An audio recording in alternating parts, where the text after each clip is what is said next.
তোমরা কি জানো লালবাগ কেল্লার নিচে এমন একটা জায়গা আছে যেখানে ঢুকলে কেউ আর ফেরে না।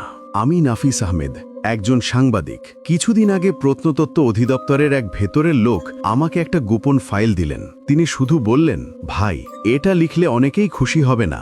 ফাইলে ছিল লালবাগ কিল্লার সেই বদনাম করা সুড়ঙ্গের কথা, যেটা নাকি পুরান ঢাকা পেরিয়ে বুড়িগঙ্গার তলা দিয়ে জিঞ্জিরা প্রাসাদে চলে গেছে। লোককথায় শোনা যায় সেখানে দুটো কুকুরকে চেন বেঁধে নামানো হয়েছিল। চেন ফিরে এসেছে, কুকুরগুলো না। 2004 সালে কেল্লার সেই পথটা সিমেন্ট দিয়ে সিল করে দেওয়া হয়, কারণ একজন প্রহরী হারিয়ে যায়, নাম সালামত হোসেন। সরকারি কাগজে লেখা ডিউটি ফেলে পালিয়েছে, কিন্তু লোকজন বলে ও নিচে হারায় গেছে। রাত 3টা থেকে 4টের মধ্যে সুড়ঙ্গের দিক থেকে নাকি ধাতব তালা খোলার শব্দ আসে, ঠিক যেন কেউ ভেতর থেকে দরজা খুলতে চাইছে। আমি ঠিক করলাম এবার নিজের চোখে দেখব।